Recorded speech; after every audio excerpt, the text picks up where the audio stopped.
Tá aparecendo sim, Vitor. Bom, pessoal, vamos começar com o nosso segundo encontro da compostagem. Lembrando todos os avisos da Bárbara, é bem importante que vocês preencham toda a presença, coloquem o nome certinho para a gente conseguir computar organizadinho todas as presenças para vocês receberem o certificado depois. Bom, começando aí com uns 5 minutinhos, esperando todo mundo chegar. Lembrando que esse é o nosso segundo encontro. No encontro anterior, a gente começou com o que é compostagem, como funciona, qual que é a sua importância. Hoje a gente vai discutir um pouco sobre a engenharia do processo de compostagem, que vai ser uma preparação aí, uma base sobre métodos de compostagem, parâmetros, como que ela funciona, para no terceiro encontro a gente falar efetivamente, né, como algumas cidades no Brasil avançaram com esse processo de compostagem, que vai ser amanhã, não esqueçam. A gente vai ter uma live onde a gente vai ter 5 experiências no Brasil que implementaram projetos de compostagem super interessante em diferentes regiões do Brasil, né? A gente vai ter representantes do Norte, do Nordeste e do Sul, mostrando experiências de compostagem que funcionam nas suas cidades. Então, Florianópolis, que hoje é a referência, né, nacional em coleta seletiva de orgânicos, Rancho Queimado, também as duas em Santa Catarina, a experiência do Consensul no Sergipe, que está implementando pátios de compostagem com encerramento de lixões, né? A experiência de Boa Vista, em Roraima, e também, qual que é a nossa quarta, quinta experiência? Acho que eu falei todas, né? Ah, e a experiência de Sobral, no Ceará, que também é uma região de consórcio que tem um projeto de compostagem em larga escala, inclusive com resíduos de lodo de esgoto e outras fontes também, que vai ser bem interessante. Eles vão contar como que eles avançaram, vai ter bastante espaço para dúvida.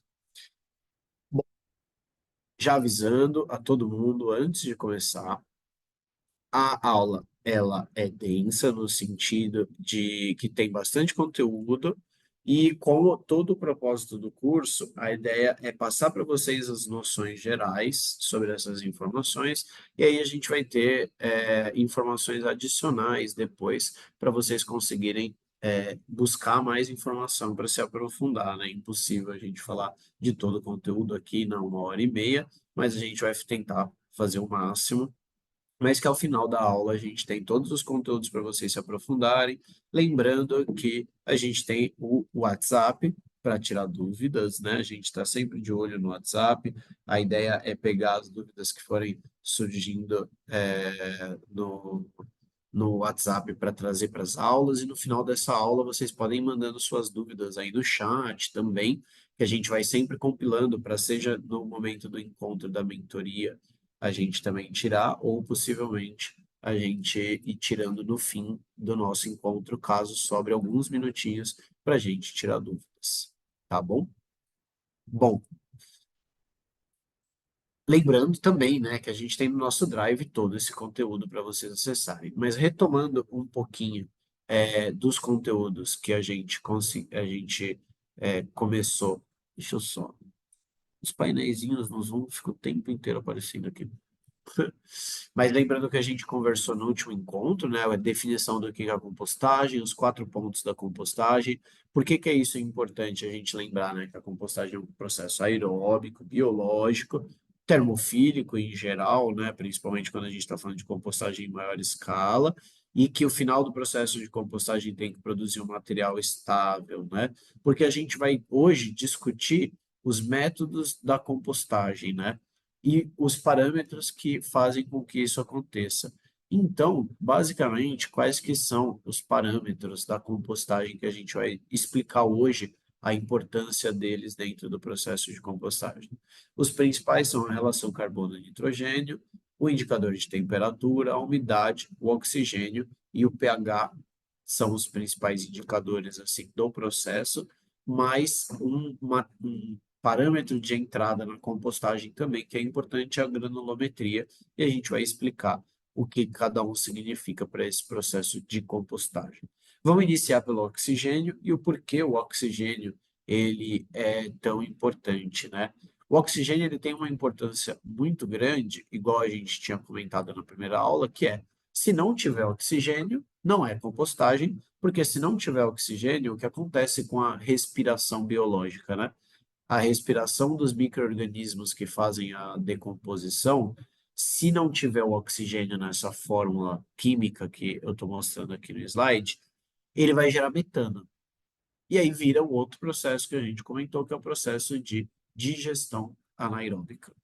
Gerar metano, se você está no processo de digestão anaeróbica, ele é interessante, porque você aproveita o gás metano, ele é um gás combustível, você usa para gerar eletricidade, energia térmica, tudo mais. Na compostagem, ele não é legal. Por quê? Porque na compostagem a gente tem o problema que o metano significa odor. Então, se gera muito metano, ou uma quantidade, né, minimamente traço, incomoda o nosso nariz, porque o metano vai ter uma associação à geração de odor. Então, a gente precisa garantir que tenha oxigênio, porque quando eu tenho oxigênio, eu tenho uma decomposição aeróbica e essa matéria orgânica vai ser decomposta somente em CO2, água e aí outras formas, né? Calor e nutrientes, e nessa matéria orgânica estável. E principalmente quando eu não tenho a presença de oxigênio, no geral, o produto que eu vou ter no final não vai ser uma matéria orgânica estável. O que que é essa matéria orgânica estável, né? É um material com uma qualidade agronômica que ele não vai continuar entrando em decomposição quando eu usar ele como adubo. Se ele continuar entrando em decomposição, mesmo que ele não esteja emitindo odor, né? Mesmo que visualmente a gente não consiga ver coisas para decompor, eu não estou vendo a casca de banana, mas ele não se decompôs quimicamente, biologicamente ainda o suficiente, ele vai se decompor no solo. Nisso que ele se decompõe no solo, ele vai liberar, né, produtos dessa decomposição que são indesejáveis para as plantas. E quando a gente tem uma decomposição anaeróbica, no geral, a gente não produz material estável no final. Então, o oxigênio também tem essa importância, né? Por isso que, no geral, muitas vezes, quando a gente tem tratamentos anaeróbicos, né, a gente precisa de uma etapa de compostagem depois do material que sai do reator anaeróbico. Inclusive, isso no tratamento de esgoto, né, nos reatores anaeróbicos, porque aquele material não é estabilizado, precisa estabilizar, e a respiração com oxigênio é a mais eficiente.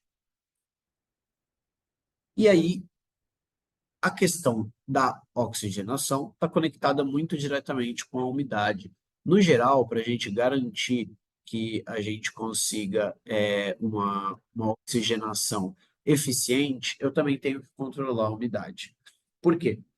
Porque quando eu tenho água em algum lugar, no geral, eu não vou ter ar. Aqui do lado direito é o diagrama, né, área de estoque muito baixa, porque principalmente nesse processo, a gente vai ter o processo de início de decomposição, porque os micro-organismos vão se desenvolver, vão começar a respirar na presença de água. Então a gente tem um ponto ótimo. Qual é esse ponto ótimo? No geral, ali entre 50, 60, 65% de umidade na pilha de compostagem. Porque esse é o ponto ótimo, né? Igual eu expliquei, se fica muito baixa a umidade, ele fica seco. Se ele fica seco, ele não decompõe. Um exemplo prático, né, que a, a sociedade descobriu isso, é um processo que gerou um prato típico brasileiro, né, principalmente no Nordeste, que é a carne de sol, né, a carne seca. Basicamente, você seca a carne no sol ou você salga ela para tirar a umidade, porque quando não se tinha geladeira, né? Ou quando você não tem a possibilidade de usar uma geladeira, se você secar a carne, ela não vai decompor. Não tão aceleradamente quanto ela decomporia se ela estivesse úmida, né? Então você pega e deixa ela seca, porque aí você evita, né, esse processo de decomposição. Então você precisa dessa umidade para decompor, porém a umidade excessiva, ela vai atrasar a decomposição. Porque o que que vai acontecer? Quando vocês veem esse diagramazinho aqui do lado, quando você começa a pegar e ter excesso de água no processo, o que que vai acontecer? Ele vai pegar e a água vai ocupar o espaço do ar. Chega um momento que a água ocupa tanto o espaço do ar que a pilha não consegue ter oxigênio. A pilha não consegue ter oxigênio, a decomposição aeróbica para, eu começo a gerar metano, começo a gerar odor e o processo de decomposição desacelera. O processo de decomposição desacelera e eu começo a ter uma série de outros problemas. Então, no geral, o ótimo entre ter a umidade suficiente e o oxigênio suficiente é ali entre os 60% de umidade. O que isso é na prática 60% de umidade? Significa que em peso, né? Se eu tenho 100 quilos ali, 60 quilos é de água. Como que eu meço isso na prática na minha pilha de compostagem? Existe um teste, né? Que o pessoal utiliza muito, que é o teste. Tem gente que vai chamar de teste da bolota, teste de sujar a mão, tem vários métodos que é. Você vai pegar aquele material em decomposição, né? Idealmente, quando ele já tem uma granulometria baixa, ele está ali marrom, já decompondo, você faz uma bola. Se essa bola nem consegue ser formada e racha, significa que a umidade dela não está tão boa. Se você consegue formar uma bola, significa que ela já está boa, não necessariamente está ótima. O ideal é eu conseguir formar essa bola e com a minha mão eu apertar a bola e pingar, escorrer um pouco de água no meu braço, para fora da minha mão. Essa é a umidade ótima do processo. O que acontece se eu vou fazer essa bola e já começa a pingar água, ou quando eu aperto, fica escorrendo água excessivamente? Eu estou com uma umidade excessiva. Esse é um método, muitas vezes, simples de você medir a umidade na prática, né, no campo, em compostagem. Se não, outros métodos são métodos de laboratório mesmo, de medir umidade, né, com o processo de secagem. A relação carbono-nitrogênio é um dos processos, é um dos parâmetros que a gente vai controlar na compostagem. Por quê? A relação carbono-nitrogênio, ela é basicamente a proporção da comida ideal para os micro-organismos. Lembra que o processo de compostagem é um processo biológico. Se ele é um processo biológico, os micro-organismos que têm que estar felizes para estar ocorrendo a decomposição adequada. E aí, como a gente deixa eles felizes? Com umidade, com oxigênio, mas também dando a comida na proporção que eles gostam. E aí, essa comida, basicamente, os principais que a gente vai olhar é o carbono e o nitrogênio. E, no geral, para essa decomposição ser feita de maneira correta, ele vai ter que estar ali entre 25 e 35 carbono para cada um nitrogênio. É a mesma coisa que você, quando vai montar o seu prato ali de arroz, vou dizer no meu caso, né? Tem gente que não precisa comer arroz, sinceramente. Eu tenho sempre uma porçãozinha certa de arroz que eu misturo ali, por exemplo, com uma carninha. Se você, né, não comer carne, com o que você põe de mistura ali, você sempre faz aquela proporção, por exemplo.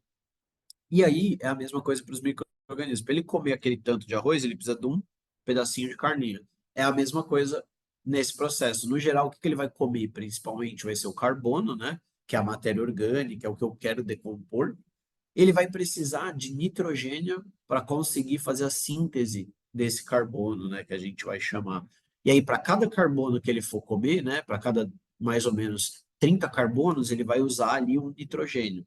No geral, ele vai decompor um terço desse carbono para a atmosfera, o outro terço vai virar massa microbiana e o outro terço fica, no geral, no composto. Por isso que a gente vai dizer que a relação carbono-nitrogênio ideal de um composto pronto, ela está ali próxima dos 15 para 1, 12 para 1, porque significa que eu tenho pouco carbono para decompor. O que acontece se a relação carbono-nitrogênio for muito alta? O meu processo vai ser muito lento. No geral, materiais muito lenhosos, ou seja, que tem muito carbono, eles decompõem muito devagar, porque eles não têm nitrogênio suficiente para começar essa decomposição acelerada. Um exemplo, né, são galhos de madeira, serragem, cavaco, são coisas que demoram para decompor.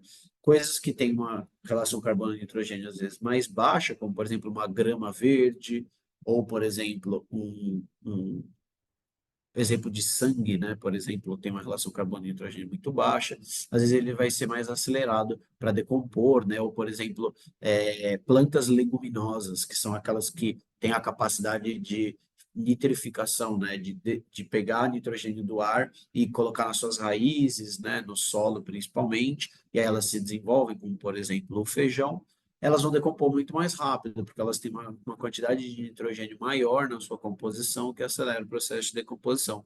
Porém, quando a relação carbono-nitrogênio também é extremamente baixa, eu tenho perda de nitrogênio para o ar.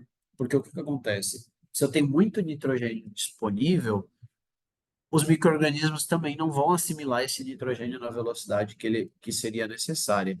E esse nitrogênio vai ser perdido para o ar. E ele vai se perder para o ar na forma, no geral, de amônia, né? Que é a volatilização do nitrogênio nesse processo. Mas também ele pode acontecer na forma de outros compostos químicos. E isso principalmente significa perder nutrientes que iriam para o meu composto, mas não só isso. Volatilizar nitrogênio significa odor. Amônia tem um odor muito forte, né? No geral, é o lugar que fica em lugar que tem urina, né? Que fica acúmulo de urina. Por isso que muitas vezes cama de frango tem aquele odor muito forte. É aquele tipo de odor que arde o olho, né?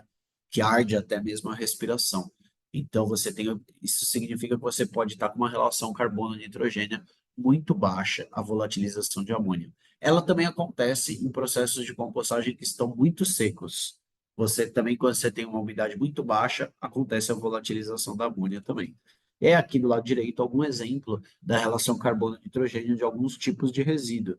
Por exemplo, você vai ter esterco de galinha com muito nitrogênio, né? Uma relação 10:1, ou seja, quanto maior a relação carbono-nitrogênio, menos nitrogênio eu tenho naquele material. Serragem de madeira, que pode chegar a 800:1, totalmente, né? Muito mais, porque ele é muito rico em carbono, e aí resíduos aí intermediários, como por exemplo o arroz, a casca do arroz é 63:1, por exemplo, bagaço de carne 22:1, bagaço de laranja 18:1, a borra de café, aqui na média com 25, pode ter 17, 18. Por isso que a compostagem, lembrem-se, vem de compor, né? A gente vai misturar os resíduos nessa proporção ideal.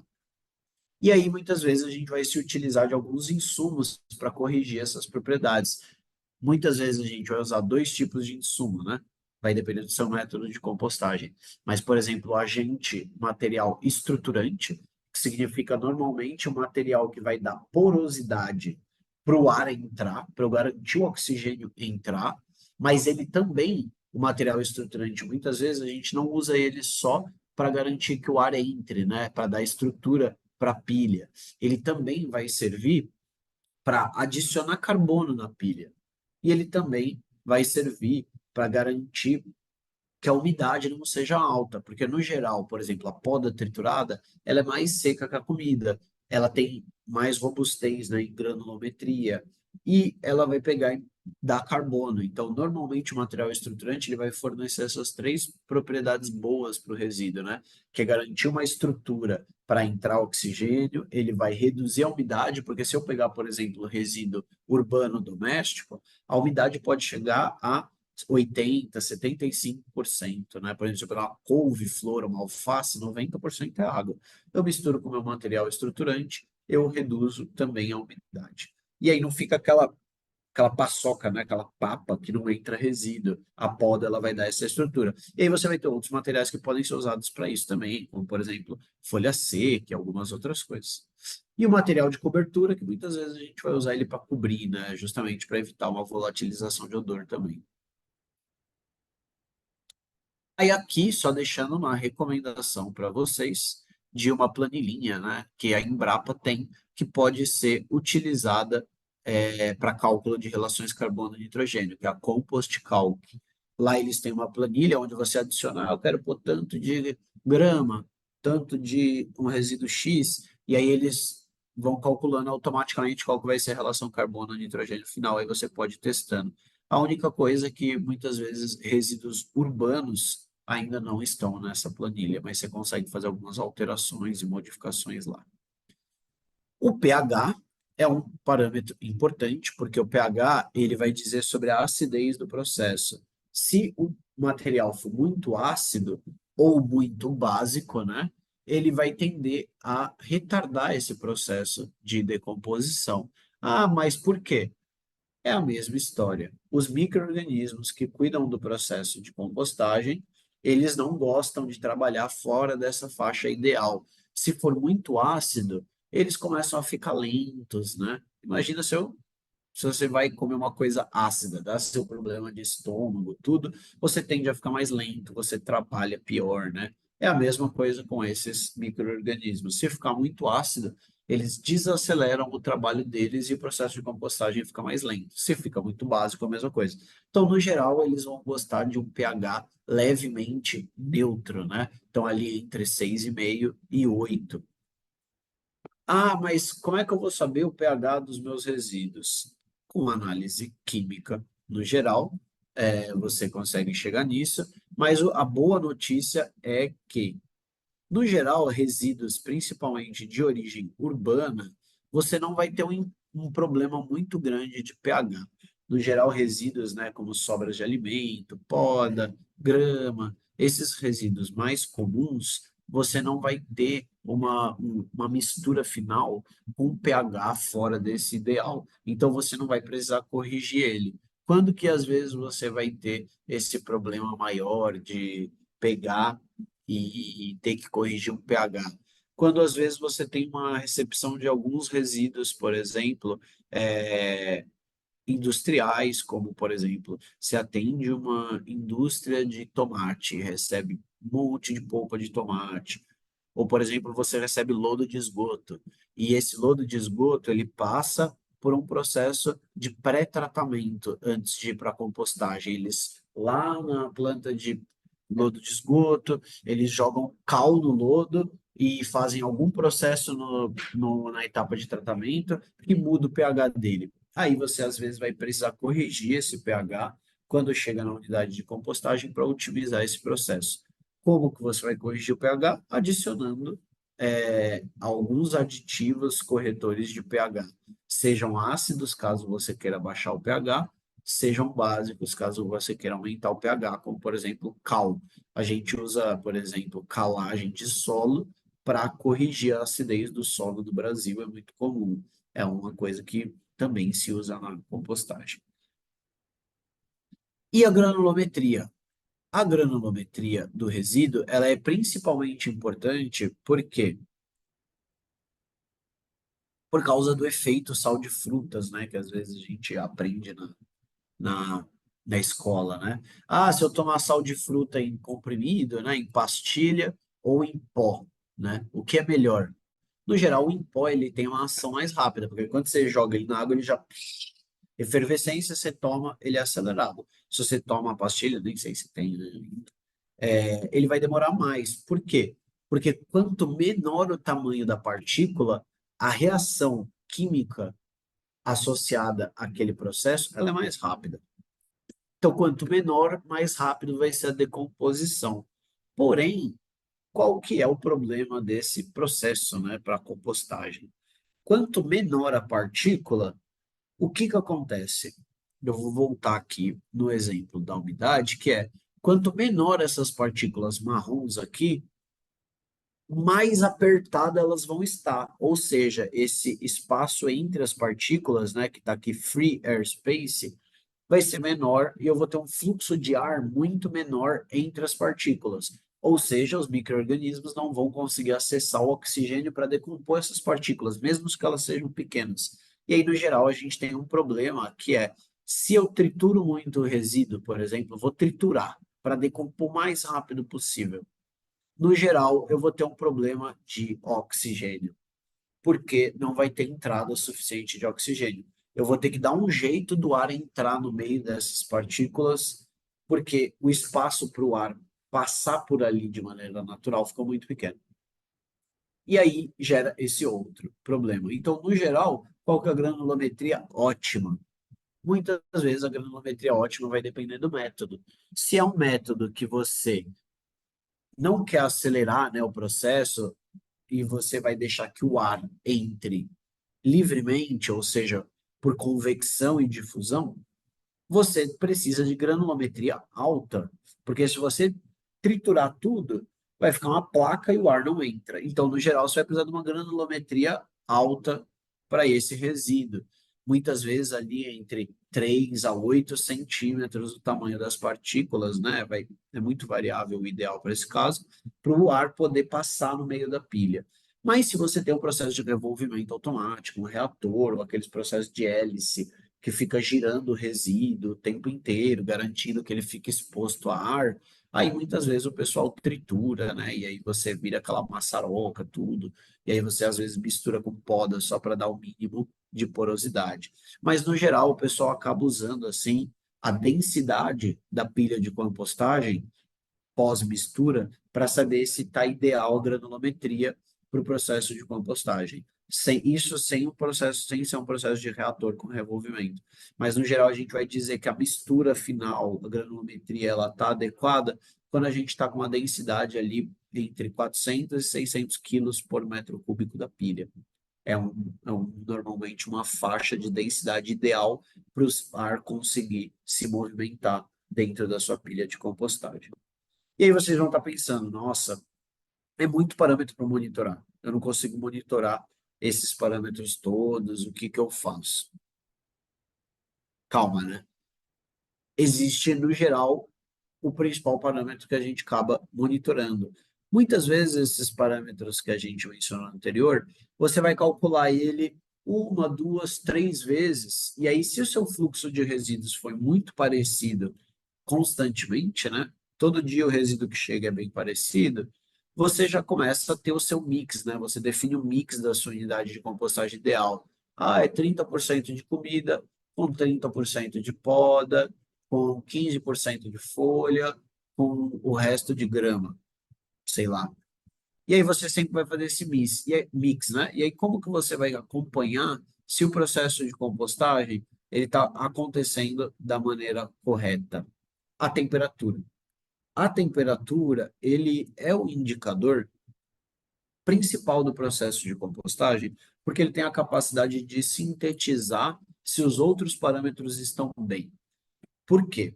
Se eu garantir que a umidade está boa, a granulometria está ok, a umidade está ali aceitável, o pH está bom, o que que vai acontecer? Os micro-organismos vão decompor o resíduo. Se os micro-organismos decompõem o resíduo, o que que vai acontecer? Eles vão gerar calor, porque o processo de decomposição aeróbica, ele é exotérmico, ele libera calor. Liberando calor, eu vou ter aumento da temperatura da pilha de compostagem. Então, a temperatura se mantendo numa faixa relativamente alta, que é a que eu vou mostrar, termofílica, significa que os outros parâmetros podem não estar perfeitos, mas o processo está acontecendo. E aí, no geral, você vai principalmente monitorar essa temperatura e a umidade, né? Porque às vezes ele pode ficar bem uma temperatura excessivamente alta por ele estar muito seco. E aí você vai precisar controlar a umidade com aquele teste que eu mencionei, por exemplo. Por que, né, isso é importante monitorar a temperatura? Porque ela é a síntese dos outros parâmetros, mas também porque às vezes os outros parâmetros podem estar ok e a temperatura não está subindo muito legal. Ah, o indicador pode estar errado, né? Mas que também, no geral, se está muito bom, a compostagem está bombando ali, né? É a festa dos micro-organismos está pegando. Às vezes eles liberam muita temperatura e você vai precisar, por exemplo, baixar essa temperatura, porque eles podem superaquecer. Superaquecer significa o quê? Significa que eles vão entrar numa faixa de temperatura que eles mesmos vão começar a morrer, porque eles não vão conseguir mais aguentar o calor que está ali. E aí alguma parte deles vai começar a morrer. Quando eles começam a morrer, a atividade microbiana diminui e aí a temperatura volta ao normal. Mas nós, né, pensando na engenharia da composição, a gente quer otimizar. Muitas vezes nesse processo a gente pode perder vários dias até ele se autorregular. E aí a gente viu que a temperatura está subindo muito, a gente vai fazer intervenções nesse processo para, por exemplo, reduzir a temperatura. A mais comum, revolver o processo de compostagem, porque a gente libera o calor, o ar frio entra e diminui a temperatura da pilha de compostagem, e alguns outros exemplos, por exemplo, também é fazer a rega da pilha de compostagem, porque aí a água vai entrar no processo, ela também consegue, por meio de passar pela pilha de compostagem, ela leva calor, mas principalmente ela evapora e leva calor. E aí, qual que é a faixa ótima da compostagem, né? Aí é uma discussão teórica, né? Às vezes varia de cada tipo de resíduo, porque é uma população microbiana específica, mas no geral a faixa ótima ela vai estar ali no entorno dos 60 graus, uns vão dizer 57 a 63, a 64, enfim. Ela é variável, porque olha esse gráfico aqui, né? Também eles não gostam de muito calor nem muito frio. E aí o que acontece? Eles têm um ótimo de temperatura onde a decomposição deles é perfeita, né? O máximo que eles conseguem decompor. E aí esse gráfico aqui mostra justamente isso. Percebam que aqui, próximo dos 60 graus, o gráfico tem o pico. O que que é esse gráfico aqui de cima? É justamente a taxa de uso de oxigênio. Quanto mais eles estão usando oxigênio, significa mais eles estão respirando, mais eles estão decompondo o resíduo, né? Então, significa que aqui próximo dos 60 graus, ó, é o máximo de decomposição que eles têm. Porque, principalmente, é o ótimo, né, do processo de crescimento dos micro-organismos termofílicos. Os micro-organismos que não são termofílicos, eles têm outros ótimos de crescimento, como esse gráfico aqui no canto direito acima mostra, né? Mas os termofílicos, que são os principais da compostagem, eles vão ter o ótimo ali próximo dos 60 graus. E um ponto importante é que muitas vezes na compostagem doméstica isso não vai acontecer, porque você, para conseguir garantir essa manutenção do calor, você precisa de um volume significativo ali para garantir esse processo. Às vezes, quando o volume é pequeno, ele não esquenta o suficiente. Eu já vi pilhas de compostagem com 500 litros, 600 litros já atingir as temperaturas termofílicas, por exemplo. É uma quantidade já suficiente. E a temperatura ela também tem um fator importante, não só pela qualidade do processo no aspecto de velocidade, né? Mas ela tem um ponto importante que ela garantiza a sanitização ou a higienização do processo de compostagem. Por quê? A gente está falando de receber resíduos que têm patógenos, né, no lixo, assim dizendo. E aí eu preciso garantir que esses patógenos não fiquem no composto para eu conseguir aplicar ele numa alface, por exemplo, né? Que vai ter contato com o composto ou em alguma outra coisa, por exemplo, um tubérculo.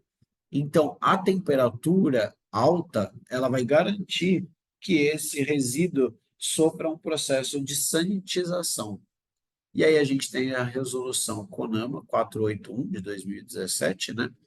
Que determina justamente os períodos de tempo e temperatura necessários para a higienização dos resíduos sólidos orgânicos durante esse processo de compostagem. Sistemas abertos, que a gente vai entender hoje o que é sistema aberto e sistema fechado, eles vão precisar ali de 55 graus, acima de 55 graus, por 14 dias ou 3 dias acima de 65 graus. Com isso, eu garanto que eu fiz um processo de sanitização na minha pilha de compostagem. Para sistemas de compostagem fechado, né, no gerais reatores, a gente vai usar 3 dias acima de 60 graus, que no geral são os três parâmetros que a gente acaba monitorando hoje para composto orgânico no Brasil, que são os ovos viáveis de hominhos, coliformes termotolerantes e a salmonela, principalmente. E aí um ponto importante para trazer para vocês é que tem outros parâmetros que vão ser relevantes no processo de compostagem, né, como temperatura ambiente, vento, insolação, a concentração de outros nutrientes, que não só o carbono, o nitrogênio, a própria biodegradabilidade, né, dos que a gente vai estar tratando, e mesmo a microfauna da compostagem, né? Se eu tenho ali todos os micro-organismos necessários para decompor aquele tipo de resíduo, por exemplo. Alguns resíduos que demoram mais para decompor. Mas que, no geral, que a gente acaba simplificando para o monitoramento daqueles outros parâmetros. E aí, o que que significa, né, o condensado de todos esses parâmetros, né? No geral, como vocês viram, vai ter vários parâmetros que vão estar flutuando, vão estar variando ali no processo de compostagem ao longo desse tempo.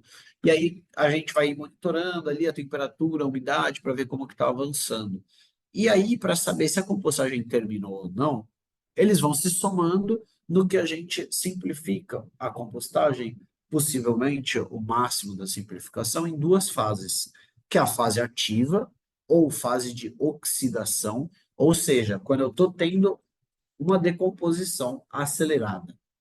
E a fase, né, de maturação ou fase de umificação, que é a fase final do processo de compostagem, sendo a fase ativa uma média de duração de 90 dias e a fase de maturação de 30 dias, sendo variado, né, isso de acordo com o método, podendo a fase ativa, no geral, ser reduzida às vezes para 20, 30, 45 dias em métodos acelerados, e no geral a fase de umificação a gente não consegue brigar muito com a natureza.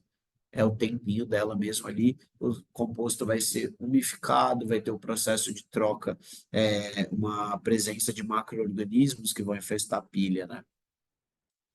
E quais são as diferenças dessas fases, né? No geral, a fase ativa é uma fase onde eu tenho as temperaturas na fase termofílica, né? Então, acima dos 50, 55 graus. E a fase de maturação, mesmo que eu tenha um volume muito grande de resíduo, a umidade está certa, está tudo certo, ele não tem um aquecimento, né? A compostagem não vai estar aumentando a temperatura, porque não tem mais o que decompor, então a atividade microbiana ficou baixa. No geral, a gente vai medir a transição de uma fase para outra pela temperatura. No geral, o composto ali, mesmo com um volume muito grande, ele começou a baixar dos 30 graus, né? Quando ele está chegando na temperatura ambiente, e aí é muito importante, 30 graus. Tem cidades no Brasil que a temperatura ambiente é acima de 30 graus. Então, pode ser que o composto naturalmente vai passar dos 30 graus no dia a dia, né? Então, vamos dizer que ele está chegando ali 5 graus da temperatura ambiente, ele está chegando na sua fase de maturação. E aí a gente vai ver isso de maneira gradativa. Essa queda na temperatura não vai ser brusca, porque o processo vai ir terminando aos poucos. Então você vai ter muitas vezes uma divisão da compostagem em quatro fases. Então eu vou pegar a fase ativa e vou dividir em três, sendo uma fase inicial, que é quando ele está esquentando, que às vezes pode levar 2, 3 dias para ele esquentar, dependendo do tipo de resíduo que você tem, ou se já tem inoculante ou não. A fase termofílica, que é quando você tem um platô de temperatura que, no geral, ele não vai mudar muito. Ele vai ficar lá acima de 55 graus, 60 graus, muitas vezes próximo dos 70 graus. Ele vai ficar ali por vários dias, mas vai chegar um momento que essa temperatura vai começar a cair naturalmente, porque a atividade microbiana vai estar reduzindo. E aí você vai ter a entrada na fase mesofílica, né? Que é quando eu baixei e começou a chegar nos 45 graus, e aí eu vou ter essa reta de queda até a temperatura ambiente. E aí, plotar esse gráfico para sua pilha de compostagem, às vezes também vai te ajudar a entender se sua compostagem em que fase está, onde que ela está ficando. E aí, um ponto importante, né, é que essa fase ativa, no geral, é a fase que a gente vai tentar fazer o maior controle da pilha de compostagem, porque é a fase que, no geral, tem potencial de gerar odor. Quando ela está começando a ficar na fase mesofílica, no geral, você tem menos material para decompor e o potencial de odor é menor. Então, muitas vezes a gente vai acelerar o começo ali dos 30 dias, por exemplo, com revolvimento, aeração forçada ou o que for. Quando ele começa a entrar na fase mesofílica, no geral, a gente para de revolver porque a taxa de entrada de oxigênio pelo ar natural, pela estrutura da pilha, já é suficiente para suprir, sendo que nesse começo eu vou precisar de muito mais oxigênio para decompor o que eu tenho ali para decompor. E aí esse é um ponto importante, né? Na ânsia do ser humano de acelerar tudo, a gente tem que entender que o processo é multivariado, ou seja, eu não consigo otimizar todos os parâmetros do processo de compostagem. Muitas vezes a gente não tem a possibilidade de todos os parâmetros estarem no ótimo. A gente vai otimizar um parâmetro e às vezes vai desacelerar o outro. Igual eu falei, o ótimo do oxigênio significa secar a pilha de compostagem ter uma umidade baixa, então vai decompor isso. O ótimo da umidade, às vezes, ter muita água vai diminuir o oxigênio. Ah, mas eu vou tentar triturar para decompor tudo rápido, mas aí eu não vou ter oxigênio suficiente. Então você tem um efeito trade-off que a gente fala. E os mais comuns são esses, né? O oxigênio e a granulometria. Quanto menor a granulometria, mais difícil do oxigênio entrar. A umidade e a oxigenação. Se a umidade sobe muito, eu perco a oxigenação e o processo para. E um outro exemplo, a granulometria e a relação carbono-nitrogênio. Porque, no geral, para eu ter porosidade na leira, eu tenho que pôr resíduos que têm uma granulometria maior. Só que resíduos com uma granulometria maior, às vezes, são resíduos que têm uma relação carbono-nitrogênio maior, que às vezes pode desacelerar o processo de compostagem, como, por exemplo, cavaco de madeira e poda. E aqui é um estudo, por exemplo, publicado no livro do Inácio Miller, né, da Embrapa, com base em dados do Epstein, mostrando o impacto da trituração no processo de compostagem. Vale a pena triturar? Eles fizeram esse teste, 4 testes, onde em 2 testes que vocês estão vendo aqui triturado, eles trituraram os resíduos, e 2 testes eles não trituraram. E aí eles fizeram diferentes proporções de mistura, né? Então, 4 resíduos de poda para 0 resíduo de alimento, 4 resíduos de poda para 1 de alimento, 4 para 1 triturado e 2 para 1 triturado. E aí eles mediram a concentração de oxigênio na pilha de compostagem. Percebe que quanto mais triturado e menos mistura com poda, menos oxigênio, ou seja, a gente cai de uma pilha só com poda de 19% de oxigênio na pilha para 0% na que eu triturei e coloquei 2 partes de poda para 1 de oxigênio. Enquanto que quando eu não triturei a comida, eu fiquei 18 para 8. Se eu triturei, foi para 0,3% de oxigênio. E os mercaptans, normalmente, é um indicador de fedor, né, de odor. E aí percebe como aumenta o indicador de odor significativamente se eu tenho o processo de trituração. Aqui só para trazer uns dados para vocês terem ideia. E aí a gente entra nos métodos de compostagem. O que isso tudo importa, né, para discutir a compostagem? Que é, bom, como efetivamente eu viabilizo a compostagem com o maquinário, com os equipamentos que eu tenho disponíveis e todas essas coisas. E aí vão entrar os métodos de compostagem, que é se eu conseguir garantir esses parâmetros e os principais pilares da compostagem, eu estou dizendo que isso é compostagem, mas a forma que eu consigo fazer isso, ela pode variar bastante. Daí vem os métodos, né? Existem várias formas de você garantir a entrada do oxigênio, controlar a umidade, revolver o processo. E esses métodos vão ser, né, centenas de métodos que vocês podem realizar para garantir o processo de compostagem. Desde métodos super simples, como pilhas de compostagem com revolvimento manual, até métodos mais complexos, como os reatores de compostagem com revolvimento automático. E aí, no geral, quanto mais complexo esse método, mais investimento eu vou ter, mais caro o processo vai ser. E a gente vai ver aqui alguns exemplos de métodos de compostagem. Mas primeiro, como que normalmente a gente vai classificar os métodos? Existem algumas formas de classificar, como por exemplo pelo fluxo de alimentação. Ele pode ser contínuo, semi-contínuo e batelado. O contínuo é eu vou alimentando com resíduo continuamente e os resíduos vão misturando um lote com o outro. Métodos semi-contínuos, que significa eu vou alimentando continuamente, uma hora eu paro e depois eu colheito o adubo. E embatelado, ou seja, eu faço uma pilha, outra pilha, os lotes nunca se misturam. E a gente também vai dividir os sistemas de compostagem pela forma como que ele se relaciona com o ambiente externo, sendo sistemas fechados, sistemas que a resíduo em decomposição não tem troca no geral com o meio externo, né, seja de umidade, chuva, ar, e em sistemas fechados e abertos, né? Os sistemas fechados que não têm troca e os abertos que têm troca. Os fechados, que são os reatores, a gente vai acabar vendo menos nessa aula, porque eles são pouco aplicados ainda no Brasil, mesmo mundialmente, eles têm uma baixa aplicação pelo seu custo, né? Eles são divididos muitas vezes de acordo com o fluxo. Se o fluxo é vertical, ou seja, o resíduo entra por cima do reator e sai por baixo. Se o fluxo é horizontal, né, ou seja, o resíduo vai andando na horizontal, ou os tambores rotativos, que é, por exemplo, a betoneira, né? Tem gente que faz a compostagem com a betoneira, porque ela fica rodando e faz a aeração. Tem esse processo de ficar tombando, entra ar, que são os tambores rotativos. Os sistemas abertos, né? que a gente vai dividir eles muitas vezes em revolvidos ou estáticos.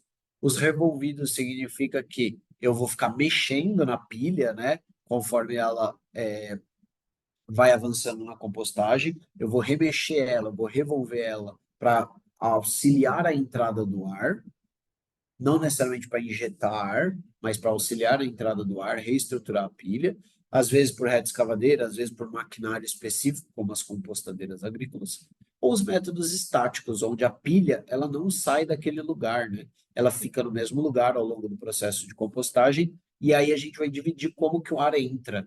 A aeração forçada, muitas vezes por soprador, né? Então, vou injetar tubos, vou ficar soprando o ar por meio de um de uma coisa que gera pressão de ar, né, como se fosse um soprador mesmo, né, uma ventoinha, assim dizendo, ou a aeração passiva, sendo que a aeração passiva eu não vou injetar ar, né, eu vou estruturar o meu processo de compostagem para que o ar entre passivamente. Como que o ar entra passivamente? Vocês vão pensar, né? O ar entra em qualquer lugar. Quando você abre uma porta, muitas vezes você tem aquele vento que entra no quarto se ele estava fechado, porque eu tenho deslocamento de ar. A mesma coisa vai acontecer na pilha de compostagem, mas a gente vai utilizar a natureza ao nosso favor. A pilha de compostagem ela está quente. Se a pilha de compostagem está quente, o que vai acontecer? O ar quente ele sempre sobe. Se o ar quente sobe, significa que ele está deixando espaço, não existe vácuo. Alguma coisa vai entrar. O ar que está fora da pilha, frio, vai entrar dentro da pilha, vai esquentar e vai sair. Ou seja, tem uma bomba de troca de ar que é o calor da pilha de compostagem. Por isso que também a gente consegue fazer a aeração da pilha de compostagem por meio da arquitetura da pilha de compostagem, desde que a gente garanta a porosidade no processo. E aí eu vou mostrar alguns métodos e como que eles fazem isso, né? Pilha de compostagem é o método mais comum, é um cone, né, basicamente, um monte, onde a gente mistura uma proporção adequada, né, de comida com poda. Muitas vezes aí vai depender do tipo de resíduo que você tem. Algumas pessoas vão dizer 2 volumes de poda para um de comida, ou de grama, ou de folha seca, vai variar de acordo com o seu tipo de resíduo. Vai montar a pilha, às vezes ela vai ser passiva, vai ficar lá decompondo, ou às vezes a gente vai ficar tombando ela, né? No geral, todo método de compostagem vai precisar de pelo menos um ou dois revolvimentos. Por quê? Porque muitas vezes, mesmo a aeração passiva, alguns lugares da leira não estão bem misturados, ou a base dela não entra o oxigênio direito. Então, a gente fazer essa mistura faz com que esse lugar seja misturado e entre oxigênio para ele terminar. E também para a gente conseguir homogeneizar, né? Às vezes, alguns lugares decompõem de maneira diferente do outro. Quando a gente mistura, revolve, quando a gente revolve, a gente também gera uma mistura. Um exemplo de aeração passiva, né, é o método UFSC, né, que são as leiras estáticas de aeração passiva, desenvolvida pela Federal de Santa Catarina, que tem exatamente esta cara aqui. Esse é um pátio de compostagem na Lapa, que ele não vai descer mais na Lapa, ele está sendo transferido, tudo, enfim. Mas isso aqui é um pátio de compostagem que recebe 10 toneladas de resíduo por dia. E ele é um método que não tem revolvimento. Basicamente, você estrutura, né, a leira num formato, vamos dizer, de um paralelepípedo, onde você mistura a poda urbana triturada com os resíduos de comida. E aí você cobre com palha e grama. Por que cobrir com palha e grama? Porque ele protege a leira de compostagem da chuva para não ter excesso de umidade, né? E garante que você não perca também calor. E ele serve também como um filtro de odor da leira de compostagem. Ou seja, todo o odor que está sendo gerado ali dentro, a palha não permite que vá para o ambiente. E aí você tem cenas como essa, né? O pessoal visitando no meio das leiras. Esse pode, inclusive, ter uma ação, por exemplo, do Slow Food, onde o pessoal fez um banquete ali fora, teve um almoço, porque realmente a geração de odor no dia a dia do pátio de compostagem é baixíssima, porque é um método que não tem revolvimento, e esse é um ponto, né, muito importante de mencionar para vocês. Revolvimento vai gerar cheiro, porque imagina que você tem toneladas de resíduo decompondo ali, e não estão 100% decompostas, tem alguns compostos ali ainda que não foram 100% decompostos. Quando você revolve, o que acontece? Você libera tudo que está preso ali dentro. No momento que você revolveu, vai dar um cheiro. Por isso, os métodos de aeração passiva, eles são métodos muito interessantes a serem realizados, né, no meio da cidade. Esse pátio, por exemplo, aqui é a Marginal Tietê, a principal via de fluxo da cidade de São Paulo. Aqui do outro lado, você tem uma loja, você tem pátios de compostagem nesse método, né, do lado de escolas, de casas e tudo mais, porque aí você não tem problema de geração de odor. Ele é bem adequado nesse sentido. E esse é um pátio de 10 toneladas por dia, né? Aqui um outro exemplo de lugar que utiliza o método de aeração passiva também, de leira estática do método UFSC, é a Prefeitura de São Luís. Eles também têm um pátio de aeração passiva que funciona. E mecanizado, né? Inclusive, a alimentação com maquinário e tudo mais. No geral, no método de aeração passiva, o que que você vai manejar para garantir que o ar entre? A largura da pilha. Se a pilha for muito larga, no geral, o ar não entra lá no meio. Então, a gente vai fazer leiras de compostagem no método UFSC, né, de aeração passiva, muitas vezes entre 1,20 m e 3 metros. Vai variar muito se você tem uma operação mecanizada ou manual. A altura também não pode ser excessiva, né? Porque você gera compactação. Você vai usar ali a altura, às vezes, de 1 m a 2,5 m, também dependendo se a operação é mecânica ou manual, que uma pessoa não vai chegar em 2,5 m, né? E o comprimento da leira vai depender da quantidade de resíduos que você tem. E aí a mistura da leira do método UFSC, no geral, vai ser o quê? 1 para 1 para 1, ou seja, um volume de comida para um volume de poda triturada para, às vezes, o mesmo volume de material de cobertura. E aí você vai fazer essa mistura no processo. Isso em volume, né? Um volume para um volume para um volume. A poda com a comida você mistura e a folha, né? Principalmente a palha, a grama, você vai cobrir. Você vai ter outros, né, outras misturas para outros métodos. E lembrando que essa proporção que eu estou falando para vocês é uma proporção em volume. Se for em massa, né, ou seja, o peso, né, muitas vezes vai ser, acho que é 3 para 1, né? Porque a comida ela pesa muito mais que o resto. E aqui mais ou menos uma visualização de como que vai funcionar, né? O método UFSC. Então, você começa a pôr resíduo aqui, você tem uma base com poda, uma cobertura de palha e tudo. Você vai pondo resíduos, os resíduos estão in natura, né? Misturado. Conforme eu vou aumentando o tamanho da leira, e aí você vai pondo resíduos misturados com o resíduo da semana passada. Vai aumentando o tamanho da leira, eu cheguei na altura máxima ali que eu defini, eu vou esperar ele um pouco ali, às vezes 30 dias, vou fazer um revolvimento, e mais 30 dias ele está pronto com a cara do aspecto de composto. Você vai ter métodos de ler. Ah, pessoal, lembrando, dúvidas sobre os métodos? Mandem no chat, mandem nos grupos. Nos grupos tem pessoas que já estão praticando compostagem, como vocês viram, e eles vão poder ajudar vocês também tirando dúvidas sobre o processo. E a gente também vai tentar trazer alguns momentos para tirar as dúvidas. Então, a gente não vai se aprofundar como funciona cada método, a ideia é mostrar quais são os métodos, a aplicabilidade deles, para vocês terem uma ilustração sobre eles. Leira revolvida, que basicamente é uma leira, né? Formatinho da leira que a gente viu, mas que em vez do ar entrar só passivamente, eu vou ficar misturando e revolvendo. Por quê? No geral, o pessoal tem a ilusão que o revolvimento faz entrar o ar. Na verdade, o ar dentro da leira de compostagem que entra, ele vai durar ali 20, 30 minutos para suprir as bactérias, porque elas estão sedentas. Você revolveu, entrou ar, 20 minutos elas acabam com o ar que entrou, no geral. E aí, o revolvimento, na verdade, ele tem a principal função de garantir uma estrutura na leira para entrar o ar passivamente, porque o que acontece é a leira vai começar a decompor, ela vai murchando e ela vai ficando compacta e o ar não entra mais. Quando eu passo esse maquinário, ele vai reestruturar a porosidade da leira para o ar entrar. E aí vai acontecer, por exemplo, o que vocês estão vendo aqui na imagem. Esse brancão que está aqui é vapor de água. A leira está muito quente. E aí, quando você passa o revolvimento, esse vapor de água vai evaporar e vai sair da leira.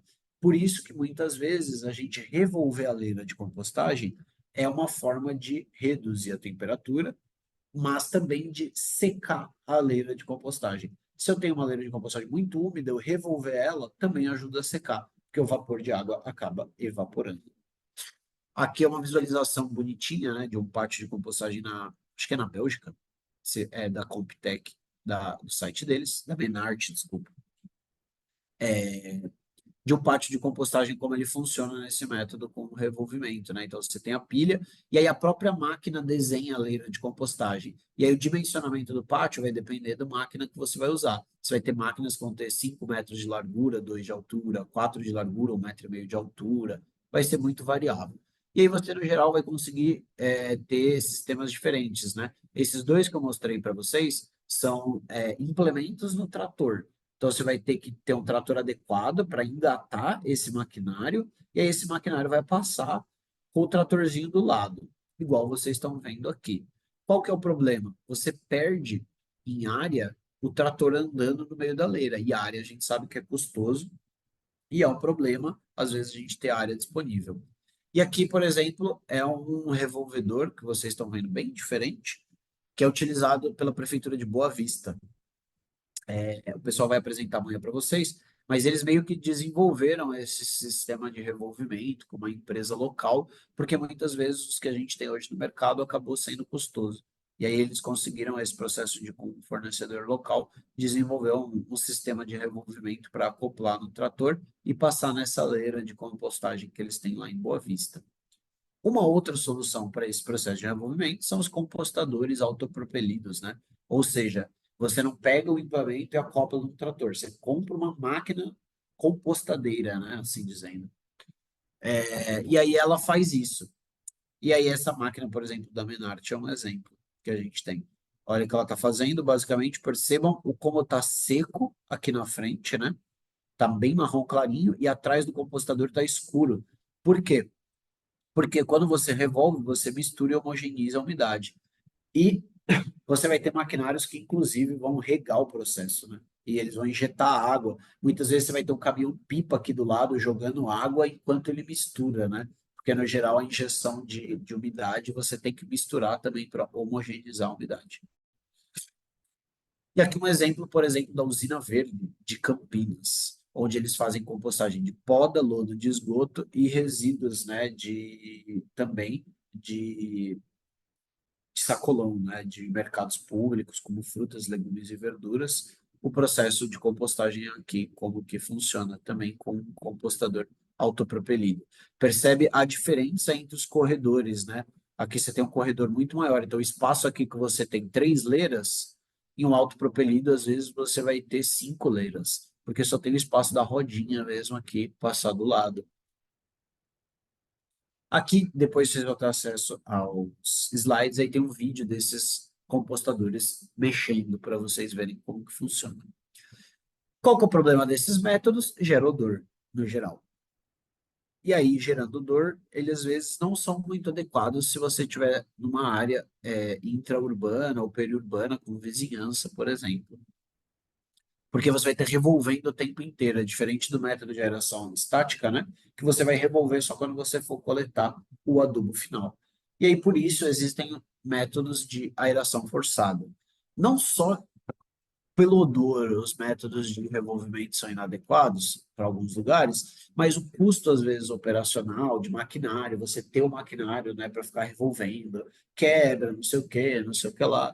O aeração forçada, às vezes, ele é mais prático, né? Porque a pilha vai ficar em cima dos tubos de aeração forçada, você vai ficar injetando ar lá, pum, pum, pum, pum, pum, pum, pum, até o processo começar a desacelerar, ou seja, eu fico fornecendo ar pelo soprador. É perfeito? Não, não é perfeito. Por quê? Normalmente o soprador, ele não consegue aerar a pilha totalmente. Ele tem caminhos preferenciais que o ar vai andar. Nesses caminhos preferenciais que o ar vai andar, a pilha de compostagem vai ficar excessivamente seca, porque onde o ar passa, ele deixa seco. E aí você vai precisar de sopradores também, que tem um gasto elétrico aí de injeção, mas que é uma alternativa caso você tenha, né, é, limitações de área, por exemplo. E aí, como que vai funcionar essa aeração, né? Basicamente, você pode ter tubos na base da leira de compostagem com os sopradores, né? Os sopradores, no geral, dimensionados de acordo com o tamanho do tubo, potência, enfim, algumas coisas que eu vou comentar à frente. Ele pode não ter cobertura. Se ele não tiver cobertura, você tem algumas dificuldades do controle de odor. E se seu pátio não for coberto, você pode ter problemas com umidade. Porque o soprador, Se ficar muito úmida a pilha, o ar não consegue passar e aí ele não vai ter potência para injetar ar suficiente. Por isso que às vezes você vai ter método de compostagem de aeração forçada com o uso de mantas semipermeáveis, né? O exemplo de uma manta específica, uma marca que é a Gore, que é uma manta alemã, né? Que ela não deixa a água entrar, mas ela deixa o oxigênio sair, né? E o CO2 sair, porque você infla essa manta com oxigênio, fica cheio de oxigênio lá dentro, e aí todo o material que está decompondo, ela não vai explodir, né? Porque ela é semipermeável, ela deixa as moléculas de CO2 saírem. E aí você consegue também fazer com que o odor fique preso dentro da pilha de compostagem. Então, você tem um controle de odor maior, aí você vai utilizar, por exemplo, essas mantas semipermeáveis, é uma possibilidade. E aqui exemplos da esquerda, que é São Francisco, na Califórnia, mas aqui na direita, Composul, que é uma empresa referência de compostagem no Brasil, representante da Gore também, e Sara, Santa Catarina.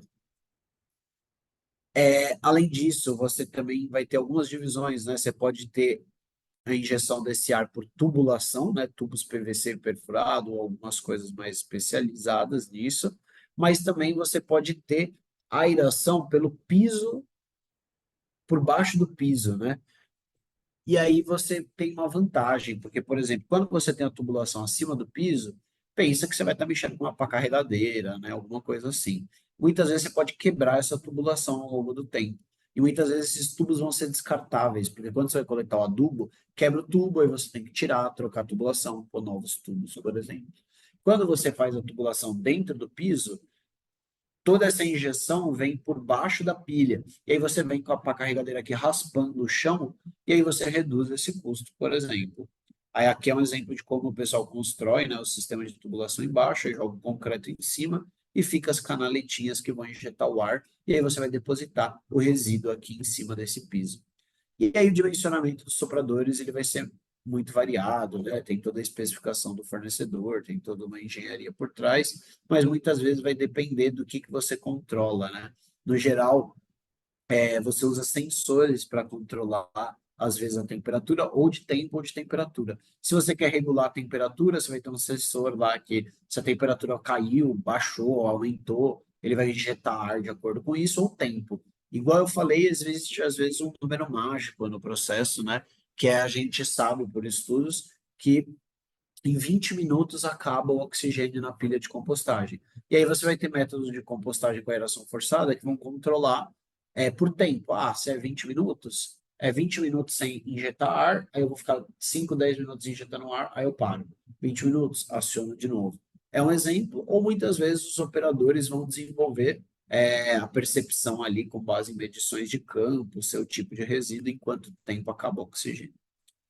E aí outros métodos de compostagem que são reatores, né? Túneis de compostagem, que vão ser muito parecidos com esses sistemas de piso que injeta ar, mas que é um galpão fechado, onde eu vou com maquinário, jogo o resíduo lá dentro, o piso injeta ar, ou com hélices que vão ficar passando em cima do resíduo, revolvendo ele, ou, por exemplo, reatores de fluxo horizontal, né? Onde você vai ter uma esteira que o resíduo vai ficar caminhando dentro do reator sendo revolvido automaticamente. Aí isso você tem uma infinidade de métodos de compostagem que vão ser desenvolvidos aí no método de reator, né? E aí como que você vai escolher principalmente o método de compostagem que você vai utilizar na sua cidade, na sua instituição? No geral, você vai definir ele com base em algumas características, né? Qual que é a quantidade e tipo de resíduo que você tem? Igual a gente comentou, alguns tipos de resíduos têm um potencial de geração de odor maior, como, por exemplo, sobras de carne. Você já sabe, poxa, vai ser meio difícil eu ficar revolvendo sobra de carne, né? Vai dar muito odor ou vai coisa assim. Ou, por exemplo, a área disponível que você tem, né? Se você tem uma área muito limitada, você vai ter que ter um método que faça uma compostagem rápida ou que eu não precise de um corredor para passar um trator. Aí você vai indo e viabilizando, visualizando qual que é o método. Ou, por exemplo, eu estou numa área interurbana. Então, mesmo que eu esteja compostando um resíduo de feira livre, por exemplo, fruta, legume, verdura, que no geral o odor não é muito alto, poxa, eu não vou poder revolver, porque eu tenho um bairro do lado da área de compostagem. Então, vou ter que tentar um método de estático no processo de compostagem. Poxa, o método estático de compostagem é muita área que eu vou ter que ter? Não sei. Qual que é a minha área disponível? E aí você vai ir avaliando todos esses processos, inclusive entendendo restrições de licenciamento que possam existir na sua cidade e economia e custo, né? Porque quanto mais rápido o processo, mais automatizado o processo de compostagem, muitas vezes mais custoso ele vai ser. E aí, a partir disso, a gente vai dimensionar. Poxa, eu tenho tantas toneladas que entram no dia, eu vou ter que calcular minha mistura, saber o volume total entrante de resíduos nessa pilha de compostagem. Ah, mas minha compostagem vai demorar 90 dias. Tá, 90 dias, quanto que entra de resíduo? Eu preciso ter área para acumular resíduo por 90 dias. Porém, o resíduo vai reduzir o volume. Eu vou ter que considerar uma redução de volume aí. No geral, a gente utiliza entre 40% e 60% de perda de volume, né? Mas é sempre bom avaliar municípios parecidos com o seu, outras experiências que estão fazendo compostagem e ver, poxa, quanto que tem reduzido de volume, para você utilizar esse fator para dimensionar o seu parte de compostagem e qual que vai ser a dimensão da pilha e leira de compostagem que você vai fazer, que vai depender do método que você escolher. Se for um método estático, tem lá a orientação. Pô, eu vou usar 2 metros de largura com 1,80 de altura. Ah, 1,80 eu vou operar manual. Operar manual já não dá 1,80. Então, eu vou ser 2 metros de largura com 1,20 de altura. Ah, não, eu vou usar um revolvedor.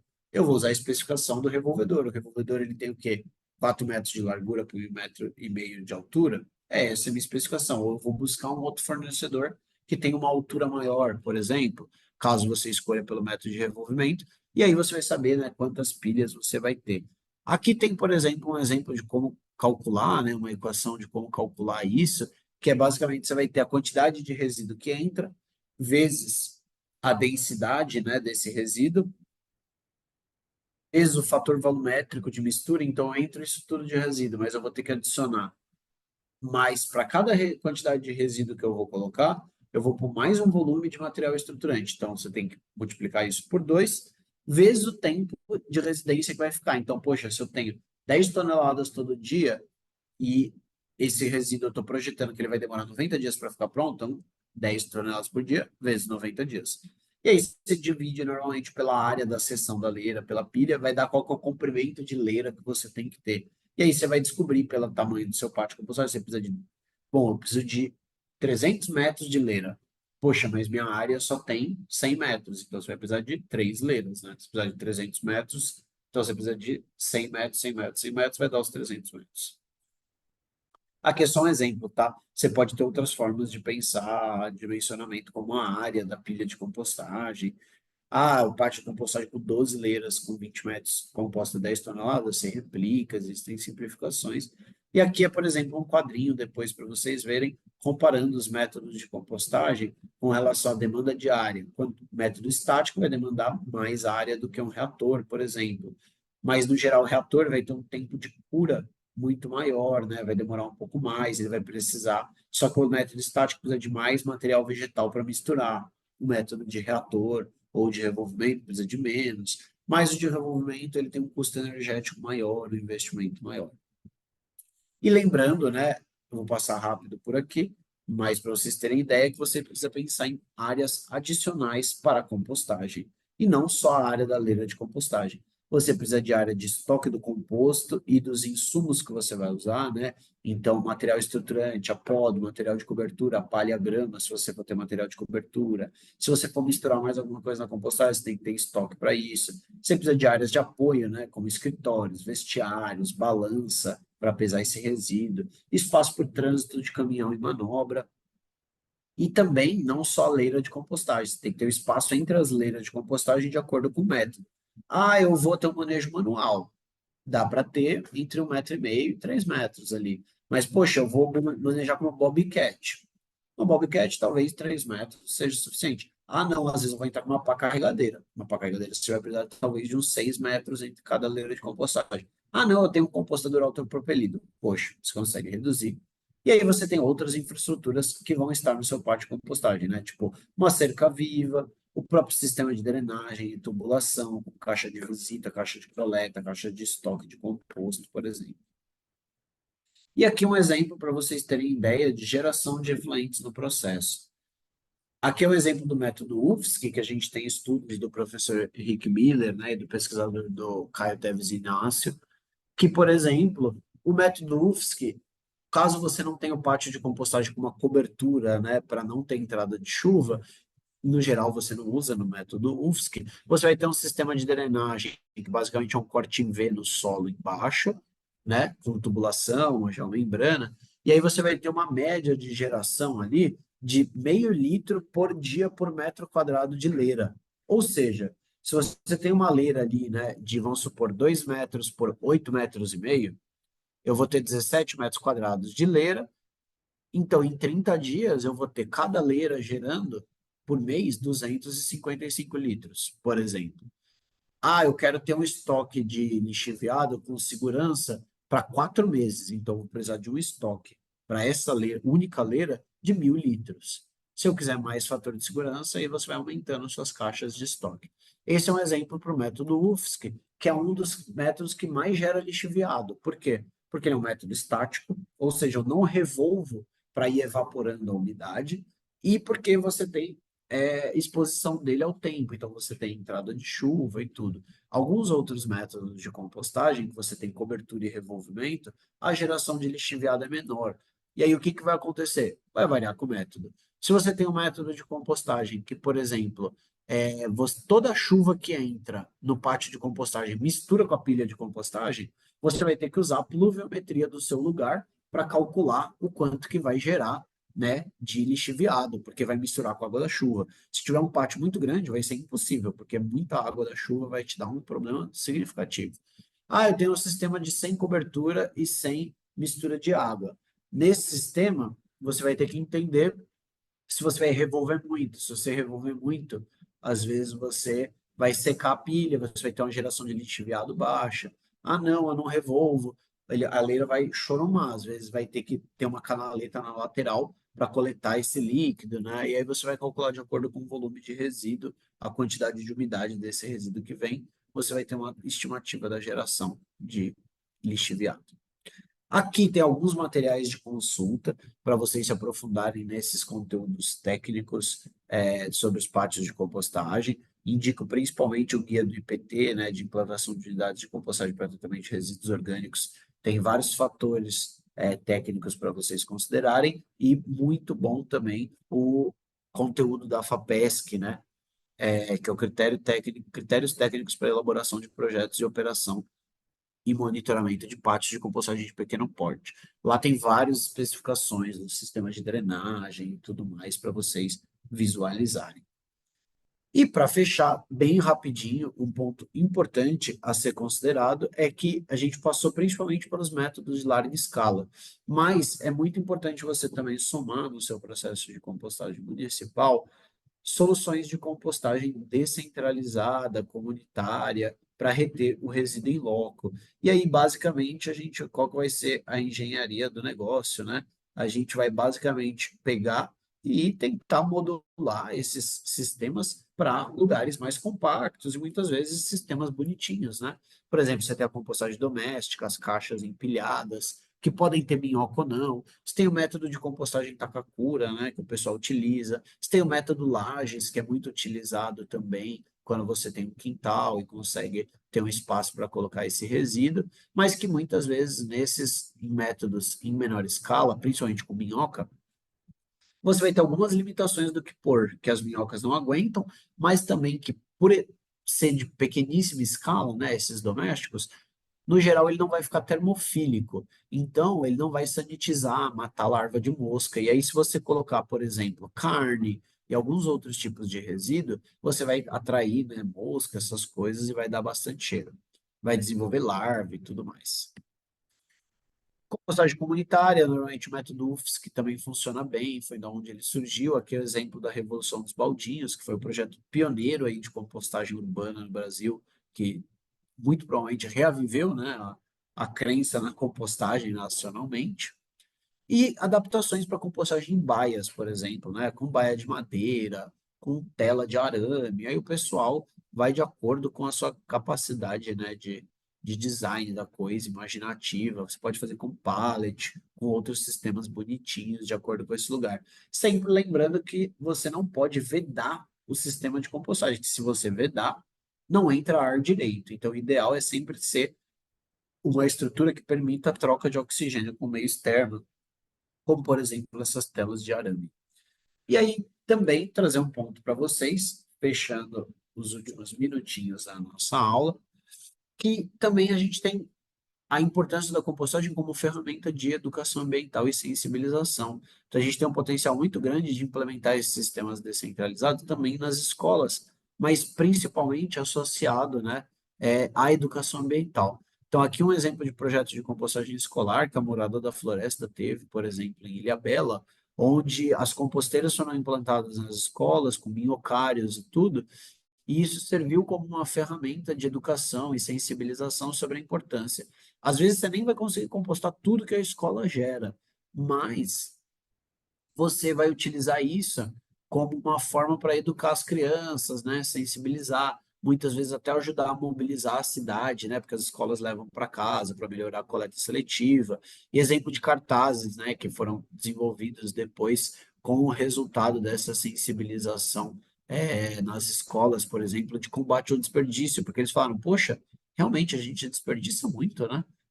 Olha tudo isso que tem ido para a compostagem, vamos fazer uma campanha para reduzir o desperdício na escola? E você gera várias formas, e muito importante que, na verdade, a compostagem seja uma ferramenta para, né, é, sensibilizar para outras matérias. Então, não pode ser só a compostagem do professor de ciências, que arca com todo o trabalho que é gerado na leirinha de compostagem ou no minhocário, né? Aqui, por exemplo, foi um trabalho que o professor de matemática fez. Então, utilizou o projeto da compostagem para ensinar os alunos a mexer em balança, saber, né, casas decimais, por exemplo, fazer soma, subtração, mas também a produzir gráficos. E aqui foi um gráfico que eles fizeram com a quantidade de aumento dos resíduos enviados para leira de compostagem ao longo do projeto de compostagem por mês, e aí trabalharam outras competências, inclusive, por exemplo, monitoramento de temperatura. Bom, pessoal, esse era o principal conteúdo que a gente queria trazer hoje. Só isso, né? Não é nada de só isso. A gente teve bastante coisa. E a gente queria principalmente passar essas informações, são conteúdos iniciais sobre os métodos, tecnologias que vocês podem aplicar em diferentes realidades para o projeto de compostagem que vocês podem avançar na cidade de vocês. Infelizmente, para a gente cumprir com o nosso tempo, a gente já está basicamente no finzinho da nossa aula. Vai dar para passar só por algumas perguntas. Talvez dá para a gente fechar. Se a sua pergunta não for respondida, vai dar para escolher talvez uma ou duas perguntas para responder para o pessoal. Lembre-se que amanhã também tem live, então com municípios que vão trazer várias experiências para vocês práticas, e a ideia é que amanhã vocês tenham bastante espaço de pergunta. Então, de quase todas 2 horas de live, né, com os municípios, a gente vai ter mais ou menos 50 minutos, 1 hora de apresentação, 10 minutinhos para cada, mas toda outra hora vai ser para dúvidas. Então, enviem dúvidas. As dúvidas priorizadas para os municípios de amanhã vão ser para os municípios e pessoas que estão participando aqui do curso pelo Zoom. Vai ser transmitido no YouTube, mas as perguntas a gente vai pegar prioritariamente com o pessoal que vai estar participando aqui do Zoom. Então, preparem suas dúvidas, mandem. E é esse o ponto, né? A aula específica de amanhã, vocês não vão ter muita opção de interagir de outras formas, né? Então, é muito importante que estejam aqui das 7 às 9, que vai ser o momento que os municípios vão estar participando para vocês conseguirem tirar a dúvida com o pessoal. Bom, antes de escolher alguma dúvida aqui geral, perguntar para a Bárbara. Isa, Laís, a gente tem algum, algum, algum informe que a gente tem que passar para o pessoal? Acho que Poxa. o informe principal é que a presença é computada pela resposta do formulário, gente. Então, é muito importante que vocês respondam o formulário. Ele vai ficar disponível por uma semana, e nós vamos enviar o link para vocês no fim da aula, tá bom? Pode seguir, Victor. Obrigado, Isa. Eu tô vendo o chat aqui para ver umas perguntas. Acho que várias perguntas. O legal do grupo do WhatsApp e ter pessoas aqui que também estão fazendo compostagem já foram respondidas, né? Com essa questão da resolução CONAMA 481, que é a que regula e tudo mais. Lembrando que a gente também tem o formulário de toda a aula. Avaliem, mandem dúvidas. Se não gostaram da aula, acharam que faltou alguma coisa, por favor. É muito importante que vocês avaliem a aula e sejam sinceros na avaliação com relação a isso, porque esse curso a gente está testando essa metodologia de ser denso e rápido, porque a gente entendeu que para o pessoal dos municípios não fazia sentido uma aula longa, com tudo bem mastigadinho, porque ninguém consegue participar tudo, né? Então a gente tem tentado fazer aulas mais densas, de 1 hora e meia, com todo o conteúdo, com material de consulta para vocês depois, mas que fiquem à vontade para no material, na pergunta no formulário de avaliação das aulas, vocês comentarem, achei que podia ter mais aulas sobre isso, sobre aquilo.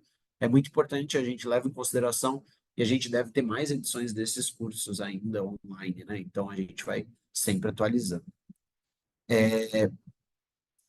Tem uma pergunta do Eunatan Guilherme sobre como fazer a proporção de água para a compostagem, se tem alguma regra. No geral, a proporção de água é aquela de 60 a 65% de umidade ideal. Como que você vai saber essa proporção? Você pode calcular, então você vai ter sua planilhinha lá, poxa, eu sei que a minha comida que eu tenho ali, eu tenho estimativa de 80% de água. E sei que, sei lá, serragem de madeireira tem 30, 35% de umidade. Você faz o cálculo, tem na internet, a gente pode enviar para vocês depois como que faz esse cálculo de mistura de umidade. Acho que pode ser um ponto importante. E aí você consegue fazer essa proporção, né? Então, para chegar em 60%, o quanto que você tem que misturar. Uma outra opção que você pode fazer na prática é você vai misturando o resíduo seco com o resíduo úmido e fazendo o teste que eu expliquei da bolota e o teste da mão até chegar na umidade adequada. E aí você anota, né, aquela proporção que você misturou e aí você consegue chegar na sua umidade ideal, né?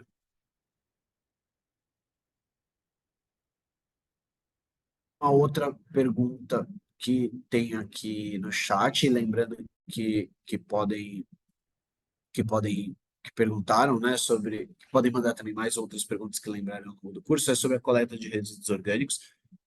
A próxima aula a gente vai falar só sobre coleta de resíduos orgânicos, na próxima quarta, mas amanhã vocês vão ter a oportunidade de perguntar para municípios que já estão fazendo a coleta de resíduos orgânicos em suas cidades, como eles estão fazendo, como eles estão mobilizando as suas cidades, né? A gente vai ter Florianópolis, que é uma grande referência, mas alguns outros municípios que já estão avançando com isso. Tem uma pergunta super interessante sobre compostagem de resíduos de lares que não usam alimentos agroecológicos, se o composto gerado vai ser agroecológico. Essa é uma pergunta que surge em todo o curso, Aline Costa, é super importante, super interessante, que é, a gente teve a revisão da portaria 52 do Ministério da Agricultura, que definiu o que era orgânico, né? Eu vou começar pelo orgânico para chegar no agroecológico, né? Que é o caminho, assim dizendo, do menos para o mais restritivo. E, teoricamente, resíduos de alimentos convencionais, eles são orgânicos, porque o processo de compostagem, no geral, bem feito, ele atende todos os parâmetros da portaria de contaminantes. E aí você pode dizer, poxa, mas e se tiver um resíduo de agrotóxico na grama que a prefeitura aplica Roundup, né? E aí depois vai para compostagem. Tem vários estudos que comprovam que o processo de compostagem ele é um tratamento de também poluentes orgânicos persistentes, né, que no geral são a classe que muitas vezes está associada aos agrotóxicos. Então, a compostagem ela tende a reduzir os contaminantes desse processo de compostagem a níveis aceitáveis para o sistema orgânico de produção. Então, você vai ter lá na portaria 52 a indicação dos limites de contaminantes que, no geral, o processo de compostagem atende tranquilamente. Então, essa portaria também revisou que era permitido, sim, composto de resíduo urbano ir para sistemas orgânicos, né? Antes não se podia mesmo, porque falava, não, isso aqui sempre vai ser impuro. Mas, no geral, ele vai permitir se ele for, né, de resíduo orgânico segregado na fonte, que aí sim você consegue garantir a qualidade do composto orgânico que vai ser gerado. Porém, agroecológico é uma discussão filosófica, né? É, assim, vai depender muito do que você define do que é um sistema agroecológico, né? O orgânico ele vai permitir, por exemplo, tem vários produtores agroecológicos que usam também, mas se você for, né, na, na dona do negócio, né, a grande mãe da agroecologia no Brasil, que é a Ana Primavera, tem livro dela dizendo que não. O agroecológico é o puro do processo, né? É o que, idealmente, você não vai receber resíduos de fora, de sistemas contaminados, mas isso muito mais numa visão filosófica do que é o sistema agroecológico, né? Mas aí, se você for entrar na minúcia do processo, teoricamente, um sistema verdadeiramente agroecológico, ele não tem que depender de insumo externo. Então, não faz sentido você estar aplicando também composto, né? Idealmente, você estaria trabalhando ali com manejo para garantir a fertilidade do solo sem a entrada de insumos externos. E aí, a última pergunta, para fechar, porque senão não vai dar tempo de entrar outros, a gente vai dar nosso tempo, é se a impermeabilização de solo é obrigatória. Do Guilherme Henrique Porfírio Santos. Olha, esse é um ponto de discussão. Existem lugares no mundo que, principalmente para escola, essas coisas é dispensado. Em São Paulo, especificamente, a normativa CIMA 52 de 2020, acha, ela não fala que é obrigatório impermeabilização de solo para sistemas, por exemplo, descentralizados em escolas, essas coisas. Então, você vai ter, por exemplo, em Santa Catarina também, o pessoal fazendo compostagem direto no chão, em escala muito pequena. Obviamente que não está numa APP, próximo do curso d'água, próximo do local de água potável. Mas quando a gente está falando de sistemas de média e grande escala, é obrigatório sempre a impermeabilização do solo, porque a geração de lixiviado é significativa e pode sim vir a contaminar fontes de água potável no entorno. Então, no geral, compostagem de escala média, que não é de pequena escala, e aí cada estado tem que definir as suas regras, né, as agências ambientais do estado. Por exemplo, São Paulo é 500 quilos por dia, ele vai definir essas restrições. Então, é importante você sempre consultar o órgão ambiental do seu estado. Bom, pessoal, esse era o conteúdo de hoje. Aguardamos vocês amanhã na nossa live. Será muito importante o engajamento de vocês. Divulguem. A gente mandou provavelmente no grupo o folderzinho da divulgação da live. Divulguem para municípios que vocês conheçam, outras cidades, pessoas. A live vai ter a versão 100% aberta no YouTube, que aqui no Zoom vai ficar somente os participantes do curso. Então as pessoas vão poder acompanhar toda a apresentação dos municípios e de outros lugares também lá no YouTube para acompanhar esse processo. Tá bom? Espero que tenham gostado. Lembrando, a gente computa a presença automática do Zoom e quem assistir a gravação, não se esqueça, tem que preencher o sisteminha lá também, avaliem a aula, enviem suas dúvidas no processo do formulário e também digam melhorias, tudo para a gente é bastante importante escutar a opinião de vocês. Muito obrigado, pessoal. Uma boa noite aí para todo mundo, bom descanso para todos os guerreiros e guerreiras aí que aguentaram até as 8h30 da noite, né? Tendo o curso. E muito obrigado.